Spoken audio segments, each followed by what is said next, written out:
2 টাকায় আপনি সারা বছর পড়ান, ইয়ারলি ফি 300 স্টুডেন্ট আপনার, 600 টাকা সারা বছর। আর আমার কাছে পড়ে ক্লাস 9, 10, 11, 12 আর কলেজের first year, second year, third year. আমি আর নিচের ক্লাসে পড়ানোর সময় পাই না।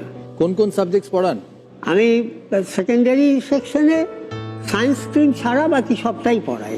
আর হায়ার সেকেন্ডারির বাংলা, সংস্কৃত আর ডিগ্রি কোর্সে বাংলাটা পড়াই। আপনি এর আগে কি করতেন? কোথাও চাকরি করতেন? 40 বছর শিক্ষকতা করেছি আমি। সংসার চলে কি করে? সংসারে পেনশনের টাকাই চলে। এনাফ? এনাফ আমি মনে করি, কিন্তু আমার যারা ছেলে মেয়ে তারা ভাবে যে মাস্টারমশাই অনেক টাকা, তারা বলে স্যার আপনার অনেক টাকা। আমি যত বলি যে আমি পেনশনের টাকায় চালাই বাবা, আমার টাকা পয়সা নাই, ওরা বিশ্বাস করে না। এই যে আপনি 1 টাকা থেকে বাড়িয়ে 2 টাকা করলেন, তাতে কি লাভ হলো? 1 টাকা থেকে বাড়িয়ে 2 টাকা করার কারণ হচ্ছে যে আমার ছাত্রছাত্রী হয়তো টিউশনি পড়ায়, তো তারা মাইনে নিত 150 টাকা করে নিয়ে। এই মাস 7-8 আগে তারা সবাই একটা মিটিং করলো যে আমাদের আর 150 টাকায় কুলোচ্ছে না, আমাদের পারিশ্রমিকটা বাড়াতে হবে। ওরা 150 টাকা থেকে বাড়িয়ে 200 টাকা করেছে। আমাকে ডাকে না, আমি মাস্টারমশাই বলে। তো আমি দেখলাম যে ওরা যখন বাড়িয়েছে, ওদের প্রতি সহমর্মিতা দেখানো আমার উচিত। সেই জন্য আমিও ওই 1 টাকা থেকে বাড়িয়ে 2 টাকা করেছি সেই দিন থেকে।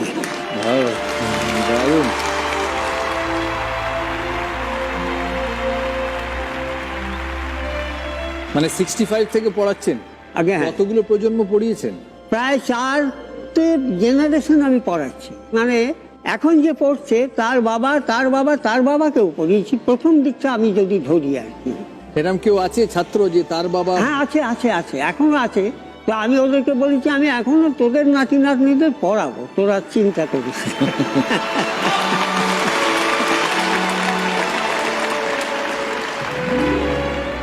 আপনার কাছে দুটো অনুরোধ আছে আমার। প্রথমত হচ্ছে যে আমার সদাই ফকিরের পাঠশালার প্রত্যেকটা ছেলে মেয়ে বলেছে যে স্যার আপনি যাবেন, আমাদেরকে যেন উনি একবার হাত তুলে শুভেচ্ছা জানান, আমরা সবাই খুব বাধিত হব। এইটা একটা অনুরোধ। হাত তুললাম, শুভেচ্ছাও জানালাম। আর এরম শিক্ষক মশাই পেয়েছেন, তোমরা যারা আছো ওখানে ছেলে মেয়ে সবাই খুব ভাগ্যবান আর ভাগ্যবতী। ইটস ভেরি রেয়ার যে আজকালকার দিনে মানুষের এরকম স্যাক্রিফাইস থাকে। তাই আশা করি তোমাদের সাথে উনি সারা জীবন ছিলেন, তাই যখন ওনার দরকার পড়বে তোমরাও যাতে ওনার সাথে থাকো। 2 টাকা প্রতি বছর ইজ আনরিয়েল, মানে ভাবা যায় না। ওনার জন্য একটা জোরে হাততালি হোক।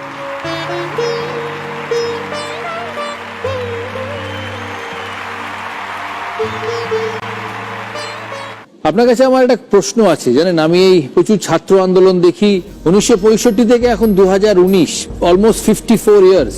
54 বছরের ছাত্রের কি পরিণতি? শিক্ষকদের প্রতি আচরণের ক্ষেত্রে আগেকার দিনের ছেলেমেয়েরা তারা যতটা শ্রদ্ধাশীল ছিল, এখনো হয়তো সামনে দেখলে মাস্টারমশাই আসছে দেখলে সাইকেল থেকে নামে, প্রণাম করে, কুশল জিজ্ঞেস করে, তারপর যায়। এটা এখনো আছে পুরোনো দিনের ছেলে মেয়েদের কাছে। আর এখনকার ছেলে মেয়েরা হয়তো মোবাইল কানে নিয়ে সাইকেলে করে পেরিয়ে যাচ্ছে, মাস্টারমশাইকে লক্ষ্যও করে না, পেরিয়ে চলে যায়। এই আচরণের ক্ষেত্রে একটু ওই রকম বৈষম্য ঘটেছে। আর দ্বিতীয়ত হচ্ছে যে পড়াশুনোর ক্ষেত্রে তখন আমার স্কুলে ছাত্রছাত্রীর সংখ্যা ছিল 100, এখন সে জায়গায় হচ্ছে 2000।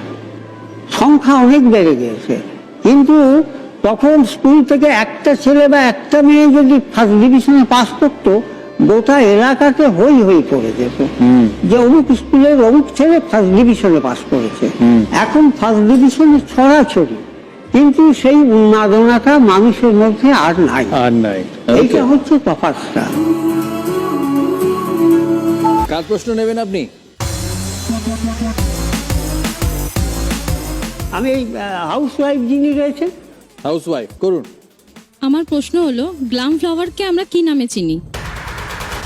অপশন আছে, আপনি নিজে উত্তর দিলে 12 পয়েন্ট। আমি 4 রানের অপশন নেব। মানে 3টে অপশন নেবেন। আচ্ছা, অপশনগুলো দেখি। বেসন, আটা, সুজি। বেসন। বেসন ফুল এন্ড ফাইনাল? সঠিক উত্তর বেসন। Well done. 4 পয়েন্ট পেল পূর্ব বর্ধমান।